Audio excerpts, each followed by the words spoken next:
Greetings, everyone.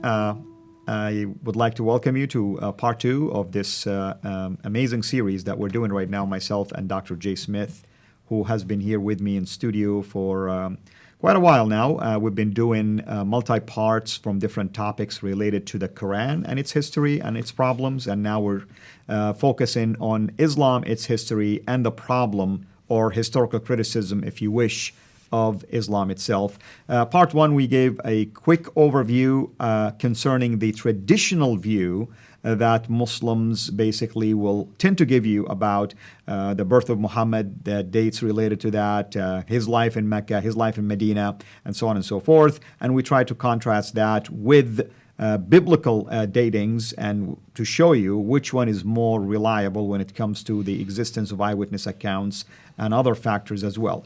Today we're going to continue with that criticism, and we will ask Dr. J now to present to us what are some of the basically discoveries out there by the scholars in the field. Let's do that. Thanks so much for having me on board, and thanks so much for giving me both of us a platform now to actually ask the historical question. And that's what we want to do. We want to see not what the narratives say from each viewpoint. We want to know what history is actually telling us. Correct. And the historians are very suspicious that everything they know about Muhammad and, of course, Islam is 200 to 300 years after the fact. Now, let's put up the screen and let's look and see what their concern is. And these are Western historians who are Islamicists. They are all experts in Islam. This is their concern. Dr. Humphrey says, Islam as we know it did not exist in the 7th century, but evolved over a period of 200 to 300 years. He said this way back in 1991, so this is older material. This is not new. What we're introducing right now is not the newest material. So Muslims should not be shocked by what we're going to be saying in the episodes yet to come. Dr. Andrew Rippin, who has just died actually last year, he said this: the Quran probably was not revealed to one man in 22 years, but likely evolved over a period of 50 to 100 years. We do know that Wansbrough also supports this. He said this in 1977. Rippin said this in 1985. Toby Lester, who wrote that famous article, was referring to this in 1999. The conclusion is that the history of Islam, at least from the time of the Caliph Abd al-Malik, hold that name under your cap. This is an important name. Abd al-Malik, who ruled from 685 to 705 and before, is a later fabrication. Dr. Patricia Crone, Dr. Michael Cook, Robinson, these are all the ones who are making and coming to how do they come to this conclusion? And that's what we want to do today. We want to know and see how they came to the conclusion. Well, let's take a look at the next slide. If so much of the Islamist history, and this is their concern, was created so late, like we said in the first episode, why did it take so long to write it all down? Why did it take 200 to 300 years to write this down? If this is the greatest prophet in the history of mankind, if this is the seal of all the prophets, they should have written down right away. Absolutely. Absolutely. And Muslims, whenever I've asked this, they said, well, they were not literate. Now, hold on, stop a minute. They controlled Basra, Baghdad, Damascus, Jerusalem, Cairo by 652. All those 5 great cities of the Levant were under their jurisdiction. By the time Abd al-Malik comes to power in 685, they controlled all the way from Spain in the west to India in the east. That whole swath of land was under their control. Are you telling me nobody could read and write between India and Spain? They had a lot of educated people in there. Absolutely. And remember, there was a library in Alexandria that was destroyed in the 5th century. This is 200 years before what we're talking about. What do you have in libraries if they're not books? So certainly they could read and write. They were not illiterate. This was, weren't we just talking about the compilation of the Quran? At the time of Abu Bakr, the first compilation by Abu Bakr, Zayd ibn Thabit does that in 632 to 634. Didn't we also talk about a second compilation by Uthman? Absolutely. This is the mid-7th century. Even the traditions tell us that the Quran was written down. So certainly someone had to know how to read and write if they wrote it down. Absolutely. And Muhammad himself, according to the tradition, had people around him in his immediate circle, close circle, that used to write for him. Absolutely. Ubay ibn Ka'b, Ibn Masud, Ibn Musa, Zayd ibn Thabit. Who are these guys? They were all writing codices. So this idea of illiteracy maybe worked for Muhammad and just for him, but certainly not to his companions and certainly not for the Quran. Now, so where did these 9th century, where did Al-Bukhari, where did Sahih Muslim, where did Ibn Dawud, where did Tirmidhi, where did they get their material from? Correct. If they didn't know the man, if they weren't there, hadn't seen him, 200 or 300 years, if they didn't know that, then our question, and this is a good question, historical question, can we therefore trust it if it's 200 to 300 years later? Yep. And should we correct. therefore go back to the 7th century? Shouldn't we go back to what actually happened? So let's do that, and let's see what they're finding. Let's do it. Now this gets fun, because it's when we go back to that century that we're going to see a lot. Now let's just look at this map here. I'll put it up on the slide there. You can see it. Look at the brown area. That's the area that they controlled by 661. So we're talking roughly 30 years after Muhammad's death. All that brown area, that includes Persia and Arabia. They're starting to move across Libya, over across northern Africa, and they're going to eventually get all the way up to Andalusia. And over the other direction to the east, they're going to eventually get all the way to the Mongol Empire in India. So that's the swath of land that they control within 30 to 40 to 60 years, because we're looking at the first 60 years after Muhammad's death, up to the time of Abdul Malik, who is the great caliph, the great reformer. He's going to be coming into quite a bit, and that's why I keep on mentioning his name as we move into this material. But just so you get the map, so you see what we're looking at. Now, let's look at this slide, because these are the major scholars who I'll be using, and I have been using. Dr. John Wansborough. He was head of department at School of Oriental and African Studies there in the University of London in London. He wrote 2 books called Quranic Studies and Sectarian Milieu in 1977 and 1978. That blew open this whole thing of historical criticism, because he was basically saying in those 2 books, everything we see in the Quran does not make sense for the 7th century. This is material that was what they wouldn't have had access to until the 8th century, because these were being written in places like Ctesiphon, which was the archaic name for Baghdad. It doesn't make sense this early. From a literary standpoint, I don't understand how you can have this kind of material that early, because it's all been borrowed. He was very clear. It has been borrowed, and we know who they borrowed from, because this material that they borrowed from, like we said in our earlier episodes, were written down in the 2nd century, in the 5th century, but they were not in the Hijaz, in that part of the world that Muhammad was living, if he did live down there. Haunting, who is my professor when I was at School of Oriental African Studies I was there in 1994. 1995, and I studied under him. He has been the one that just opened up for me. I had never heard this material until I studied under him about all the problems of the 1st century of Islam. Dr. Patricia Krone, this woman from Denmark who studied under Dr. Wansborough and got her doctorate there at SOAS, then went and was head of department at Oxford University when she wrote Meccan Trade and the Rise of Islam. We're going to talk about her when we get to Mecca. She reads and writes 15 languages. I know, in different languages, absolutely. And these are archaic languages. These are not modern languages. These are archaic languages.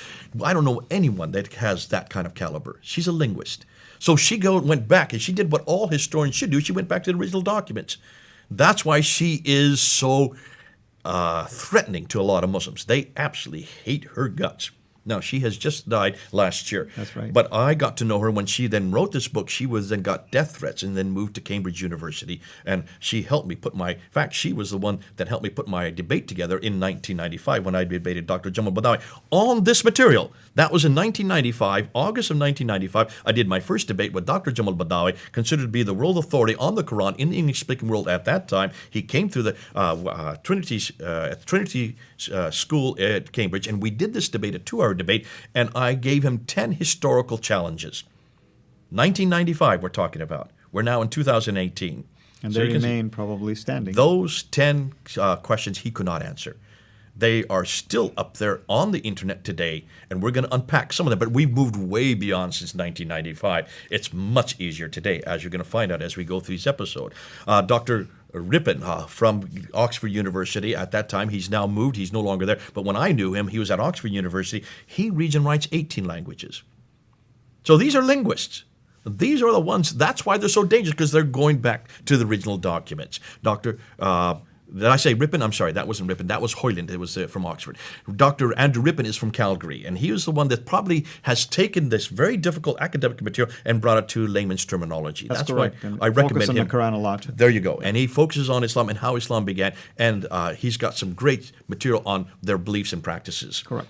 Now, Hoyland is the one I meant to talk about, is from Oxford. He reads and writes 18 languages. And he has a wonderful book, by the way, Seeing Islam as Others See It. And probably the best book that actually shows that the people that were living at that time did not know about this religion. They were Did just not- quotations, but not specific names or anything There like was that. no reference to a people called Muslims, no reference to a religion called Islam, no reference to a book called the Quran, and no reference to a man named Muhammad, except from external sources. We'll get to that later.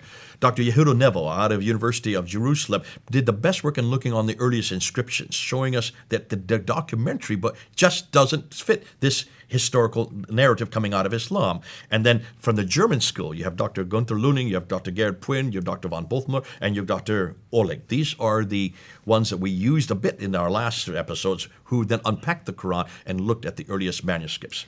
Could you give our audience just the 1 minute maybe explanation? What do we mean by the revisionist? Okay, revising is what it means. A revisionist is someone who looks at a narrative and says, there are some problems here. And they said, we need to see what history is telling us. We need to revise it back to the historical record. In other words, in this case, revising some of the traditional Islamic dates. Huge revisionism, and that's why revisionist is a dirty word for Muslims. Muslims hate the name revisionist. Another name they give is Orientalists. They are the Orient is now today, you would think of China. Back in the 1800s and 1900s, the Orient always meant the Middle East. So Orientalism is a study of Islam. Unfortunately, it doesn't make sense in the 21st century because Orient, but that's the traditional name for the academic name for someone who is an expert on the Middle East, the Orientalist. Correct. And they hate the name Orientalist because that's a Western scholar who is studying Islam. So these are all Orientalists. That's correct. And these names that we have up on that slide there are all from the revisionist school. Thank you. Now, there are 3 books that have been popularized, and this is probably, rather than going to their material, I mean, Dr. Patricia Corona, she doesn't translate anything. She keeps it in its original tongue. You and I don't know these languages, so you need someone to unpack that for you. Correct. And the person who does that is this man here, Dr. Tom Holland. He is not an Orientalist. He is not a historian. He is a literary critic. In fact, his area of expertise is literature. He's a great writer.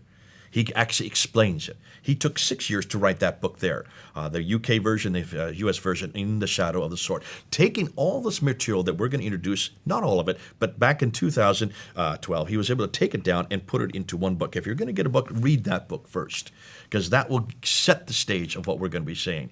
Then he did a documentary called Islam, the Untold Story. Now, this documentary was shown on Channel 4 television in Britain on August 4th. In August 28th. August 28th in 2012. They only showed it one time. It's only 90 minutes long. I have it on my computer here. You can't see, I've been told that some people have been able to find it outside of the UK, but they do not want it to be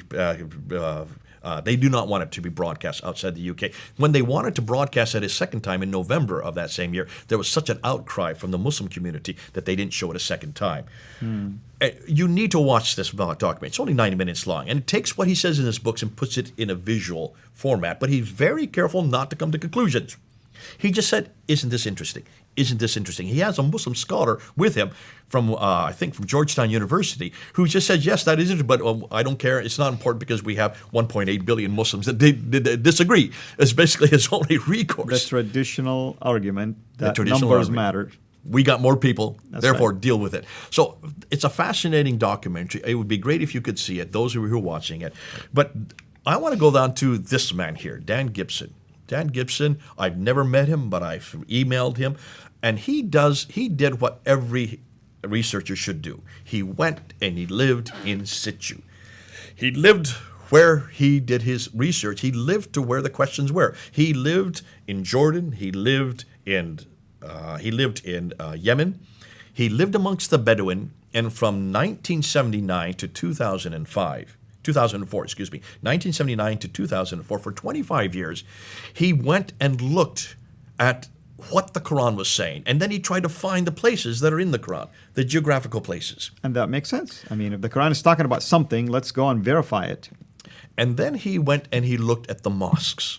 And if you look at the slide again, that book there, those are the 3 things he has written. The Quranic Geography, which came out in 2011. The Sacred City is a documentary which you can get online. Absolutely. That came out in 2016. And then just last year, in 2017, he came out with Early Islamic Qiblats. And I have all of those, and you have probably all of them, and wonderful resources for people to go. Please get them. If you don't have them, you need to do them. But what we're going to do is we're going to actually end with this one slide. I want you to look at this slide here, because I'm going to tell you what they all said before we even start to prove it. And I want my audience, especially the Muslims, to pay close attention to this. This is what they found.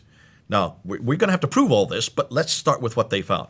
Number one, the first Arab inscription referencing Muhammad is not till 691. Ooh, In other words, there is nothing so far to prove that that name was mentioned prior to this. From Arab sources. Now, I'm using the word Arab cautiously That's for a important, reason. yeah. Why? Because we don't have any reference to Muslims until the 690s. The word Muslims. The word Muslims. So what did these people, these Arabs, call themselves? Well, they call themselves Saracen, which is the name for the Arabs of that That's area. right, that's right. They call themselves Hagarenes because they were in the From line of Hajar. Hagar. They call themselves Ishmaelites because the line of Ishmael through Hagar. Correct. They call themselves Maghreb because they're from the Maghreb, which is the area they lived in. And they use the word Muhajirun, which means people of the Exodus. Who exactly? Who moved? Which people who are moving, like nomadic people. Exactly. Those are the names they gave themselves. Hold on a minute. This is going up to 690. Muhammad died in 632. So for 60 years, they never use the name they should have. They use these other names for themselves. That's correct. Where is this reference to It's Muslim? only then? common sense. You would have thought that these are the first Muslims. Why didn't they use it in any documentation we can find today? Let's look at the third category. The first reference to the name Islam is not till 691 introduced on the Dome of the Rock. That's why the Dome of the Rock is so important. We're going to come back to it again because other things were introduced there, as we're going to find later on. Now, the first, and here is the hardest one for Muslims to stomach. The first reference to Mecca is not till 741. Ooh, And that's on any ancient maps. Anywhere. This is not even on a map. This is on a document called Apocalypse of Pseudo-Methodius. We're going to talk about it later on when we get to Mecca. But the first reference to Mecca is not till the 8th century. Now, you'll see why that's hugely significant. And then, of course, the first biography, as we talked about earlier, of Muhammad is not introduced until 833. Take a look at those 6 references and see why this is so damaging to Islam. Absolutely, and I can't find a better place to stop this exciting, basically, new discoveries that at least you, what I appreciate about you is you share what's out there. This isn't your opinion. This isn't not even your research. No. You are recording and reporting to people, just the people, the man on the street. Go, take a look at this source, see what's going on in there, and ask yourself these vital questions. Remember, we have 1.6 billion Muslims who are basing their faith on traditional dates. Absolutely. Yeah. And we want them to question that. Thank you so much. And until we meet again for part 3 to discuss or continue discussions. We're going to go into the geographical problems. Wait till Exactly. you see what we have found. Come back and see what now is being exposed concerning the real problems of geography in the Quran. Absolutely. We will continue these historical criticism and we'll take the geographical angle next time. Thank you so much and have a blessed day. Thanks for watching. Make sure to like and subscribe so that you don't miss future videos. And please consider becoming a patron on patreon.com/Sierra International.